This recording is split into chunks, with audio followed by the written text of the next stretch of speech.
You're lying on your back. The ground beneath you is hard, still warm from a day of sun you can no longer see. Around you, the sounds of your group, breathing, shifting, the last quiet crackle of a fire burning down to coals. And above you, for the first time in your life, or maybe the thousandth, you look up.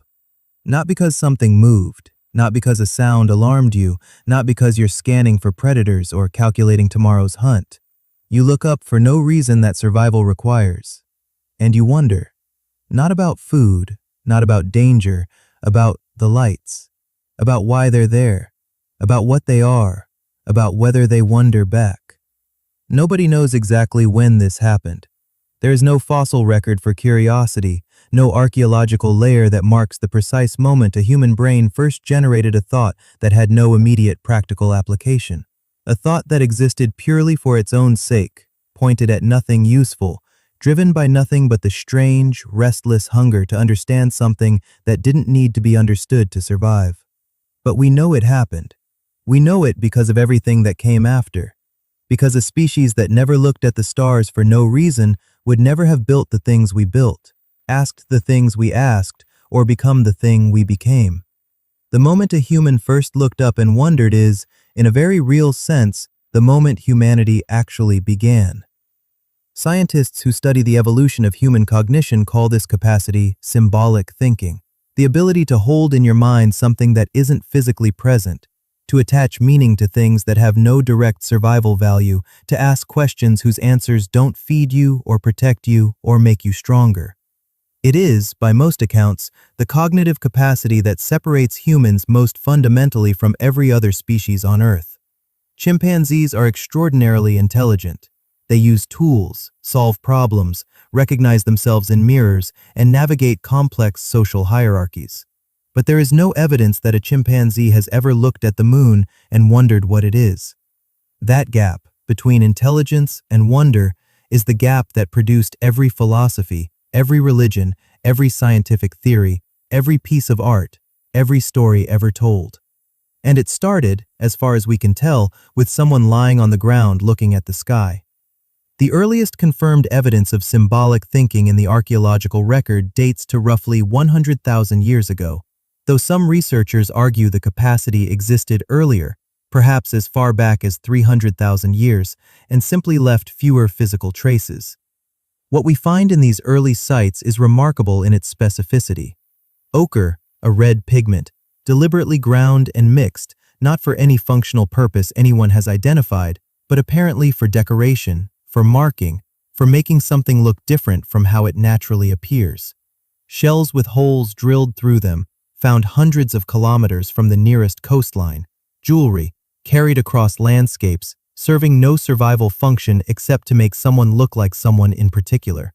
Geometric patterns scratched into rock surfaces in South Africa dated to 77,000 years ago, not representations of animals or maps of territories, but pure abstract pattern, lines crossing lines, for no reason that feeds or protects or shelters. These objects are remarkable not just as artifacts, but as evidence of a mind doing something unprecedented. Something was happening inside human brains 100,000 years ago that had never happened in the history of life on Earth. A brain was generating outputs that had no survival value. A mind was making things beautiful for no practical reason. And once that started, it didn't stop. It accelerated. Here's what that shift actually meant in practical terms, because it wasn't just about stars and pigment. Symbolic thinking is the cognitive foundation of every complex system humans have ever built. Language, at its deepest level, is symbolic.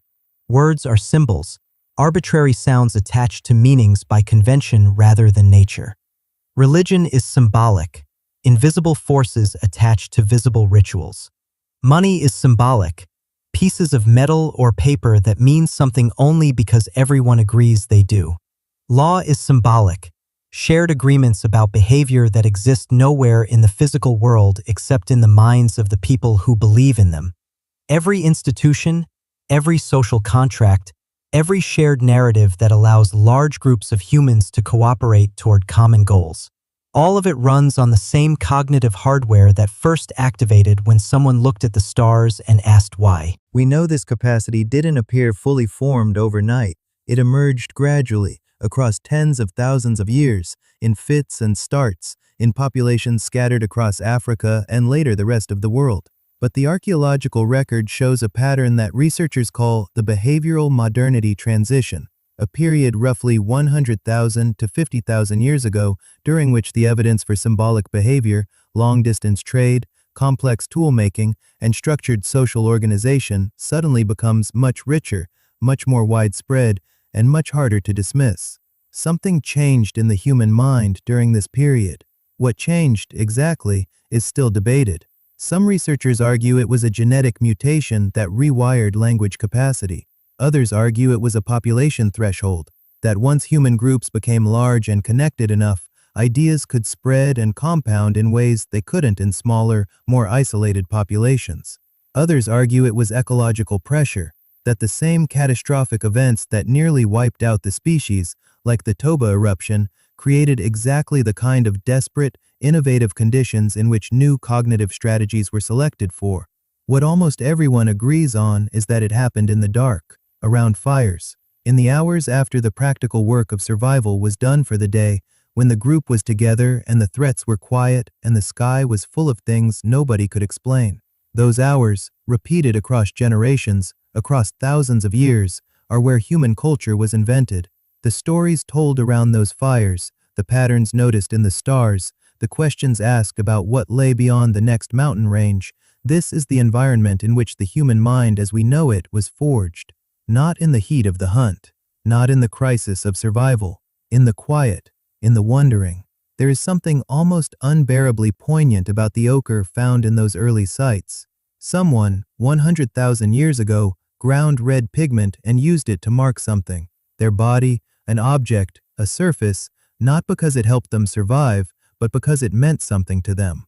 We don't know what. We will never know what. But the act itself tells us something profound. That person had an inner life rich enough to generate meaning beyond survival. They cared about something that didn't feed them. They made something that didn't protect them. They were, in the most fundamental sense, doing what humans do, reaching beyond what's necessary towards something that matters. You do this constantly, without thinking about it. Every time you listen to a song that makes you feel something you can't name. Every time you look at a painting and feel the back of your throat tighten for no reason you can explain. Every time you read a sentence and feel, for a moment, less alone in whatever you're carrying. That response, that reach toward meaning beyond function, is the same impulse that made someone grind ochre 100,000 years ago, the same impulse that made someone look at the stars and refuse to look away until they'd asked a question. You are not separate from that moment. You are the continuation of it. The first human who looked at the stars and wondered didn't know what they were starting. They couldn't have. They had no concept of astronomy, no understanding of what those lights actually were, no framework for the chain of questions that wondering would eventually produce. They just looked, and didn't look away. And something in their brains said, "This matters. I don't know why, but this matters." 70,000 years of human civilization, every idea we've ever had, every question we've ever asked, every answer we've ever found, it all traces back to that. To someone lying on hard ground in the dark, looking up at something they didn't understand, and deciding that not understanding it wasn't enough, that they needed to know, that the question itself was worth having. We are the species that looks at things we don't understand and refuses to leave them alone. That's not a side effect of human intelligence. That's the source of it.